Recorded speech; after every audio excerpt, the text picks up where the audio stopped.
Right now, I'm in Taipei for Computex 2026, and Acer was kind enough to sponsor part of this trip. And it's the first booth I happened to go to, okay? And there were a ton of products there, but there were 3 specific ones that I feel like are really worth talking about right now, because 2 of them happen to be laptops and they're more affordable, which is something we need in a market where everything is ridiculously expensive due to rising component costs.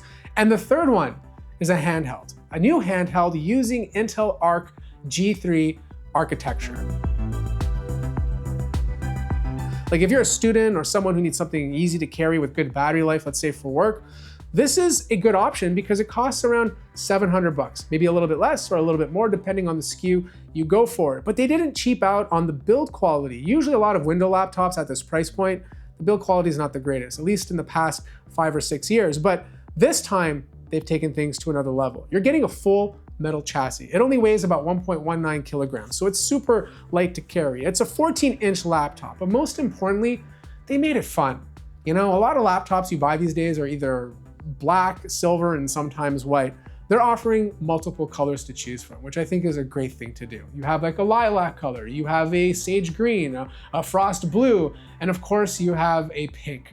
And look, that's great for students who want to stand out and have something different than everybody else in their classroom. They also add a little bit of design to the front lid, which is nice to see, you know, it doesn't look plain like other laptops at this price point. The port situation is not bad either. For example, on the left-hand side, you get 2 Thunderbolt 4 ports, which is something, again, you don't really get at this price point these days. So the fact that you have this much bandwidth in 2 ports is great to see. On the right-hand side, you have a USB-A port, and then of course, your combo audio jack. I have to say the edges on this laptop are nice and smooth, so it feels very comfortable to hold. Now, opening it up, you can obviously do this with one hand, and once it's open, you have that 14-inch display. It is using a 1080p IR camera, which means you can use Windows Hello facial recognition to log you in. The display is matte, so you're not gonna get a ton of reflections. And it's not gonna be a 4K or 3K display just because they wanna keep the price at a respectable level. It's a 1920 by 1200 display, which is fine on a 14-inch panel. You're not gonna notice like weird pixels or anything. They do say it's gonna be 100% sRGB, which will be great if you're working in stuff like Photoshop or if you're doing a little bit of design work, and it's not touch. And then you look down and you fold it all the way back like this, you have a 180-degree hinge, meaning if you decide to go home and connect this to your desk setup, you can easily slide this under your monitor, then just use the keyboard to work on. And since we're talking about the keyboard, it actually has backlighting, which is good to see at this price point, right? Some other competitors don't, but you do have a very respectable size for a touchpad. It's not haptic, it's obviously mechanical, but it is glass and it feels very good to use. Now I do want to touch on performance for 1 second. This is using the new Wildcat architecture from Intel, so the Intel Core Series 3.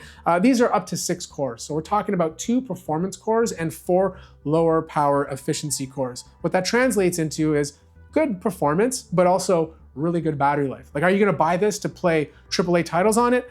Obviously not. But it's good enough to, let's say, dabble in Photoshop, you know, do all the standard stuff you would do in productivity, like in Microsoft Office, basically all the schoolwork you think of, and just get good battery life. Acer says up to 19 hours. Obviously I need to test that for myself, but based on other Panther Lake laptops I've tested, we know these things have insane battery life. Also, this is the first time Intel's put AI acceleration into their mainstream everyday core chips, not just the premium ones. It runs AI workloads across the CPU, GPU, and a dedicated NPU together, hitting up to 40 tops of combined platform performance. The other thing you're getting for this price point is 4 speakers, right? Again, most laptops only give you 2 at this price point, so it's good to have 4. Number 2 is the Acer Aspire X. And I don't know if you guys remember, but I did review the Acer Swift 16 AI not too long ago. That's a more premium version of this laptop. Like, this is still pretty premium based on the specs that you're getting with this, but the idea is to remove some of the, I don't know, nice bells and whistles to drop the price a little bit to give you all the stuff you really want in a more affordable package. Now, I don't have pricing on this yet, but I imagine it's going to be cheaper than the Acer Swift 16 AI, which, by the way, was one of the better priced Panther Lake laptops on the market, period. Now, the design-wise is a bit toned down. It's a little more simplified, like you don't have the crazy lines going on the lid like you would on the other laptop. Acer logo on the top, Aspire X on the bottom. It is a metal chassis. It's a little bit more squared off on the edges, still fairly light. Like, this is not going to feel heavy at all to use. But the one thing that I really appreciate about this laptop, which you don't see a lot in this thinner form factor, is that on the right-hand side, you actually get an Ethernet port, a 1 gigabit Ethernet port for those of you that want to dock this and wire it properly instead of using wireless. You have another USB-A port, combo audio jack, a micro SD card slot, and then on the left-hand side, full-size HDMI, USB-A, 2 Thunderbolt 4 ports. So tons of I/O. Like you can pretty much hook this up to everything. And just like the Acer Swift 14 that I just talked about, you can open this up with one hand without any issues. Now the display doesn't go 180 degrees, but it does go back far enough, so you're not gonna have any issues with that. And then you have this massive keyboard. And because it's a 16-inch laptop, you actually have a numeric keypad that you can utilize. The keyboard itself feels nice and clicky. The most important thing is you get one of Intel's best processors inside of here. The Intel Core Ultra X7 358H is inside of here.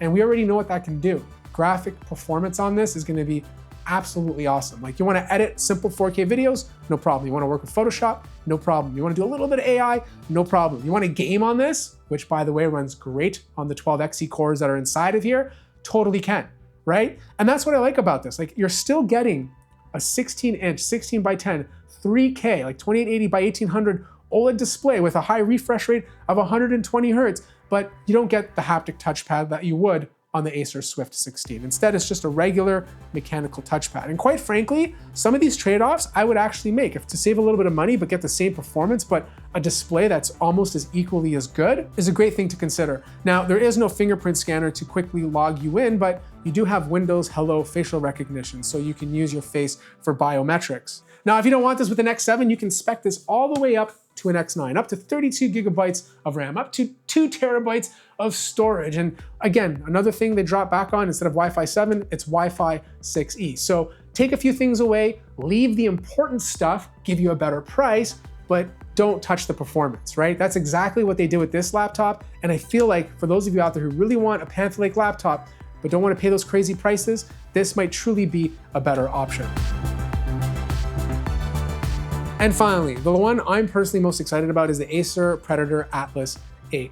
This thing is using Intel's new Intel Arc G3 and Intel Arc G3 Extreme processors. And that's a big deal because you're getting the best of Panther Lake inside of a handheld. I've already tested those laptops. I know they can play games, and they're gonna play games extremely well in a handheld this size. But I wanna talk about the ergonomics first because that's really important for most people. And overall, it feels good to hold. You know, like the controllers, the sides of them, they curve inwards, so you get to tuck your elbows in. It's just a lot more comfortable holding it for longer periods of time. The back of it has a nice grippy texture to it. On the back of the device, you have triggers that you can obviously customize. And then you have these little locking mechanisms which basically change the input of the back triggers. So, you know, when you lock it, it doesn't go down as far. It's more of like a micro press. Depending on the style of game you're playing, this could be very beneficial. And then of course, if you prefer the full press, you can unlock it and have that experience. Now the buttons on the front are Xbox layout. You do have your D-pad, which feels pretty good. And then you have your 2 joysticks, which also feel fantastic. You get 4 other buttons on the device itself. One of them will take you to the Predator Sense experience, which I'll talk about in a second. And then the other one will load up their kind of like menu, which allow you to fine tune, let's say, the resolution or the refresh rate and all that kind of stuff. In terms of ports, you have 2 Thunderbolt 4 ports at the top. So technically you probably could hook this up to an external GPU if you really wanted to. Then you have your volume control, you have a micro SD card, then of course your power button, which does have a fingerprint scanner embedded inside of it. Now the overall software experience, again, I've only played with it for the day, but it feels like Windows, or you can get rid of Windows and use the Xbox experience instead and never look at Windows, right? It's totally up to you. But it is an 8-inch display. It's IPS, and it is 1920 by 1200. And that's the best thing about it. You could actually play games at 1920 by 1200 and get good frames, whereas on other devices, you gotta drop it down to 900p or 720p to get really good frame rates. The speakers are on the front, which is always nice to see. I can't stand when manufacturers put the speakers on the side or on the back of a handheld. It defeats the entire purpose since you're staring at it directly.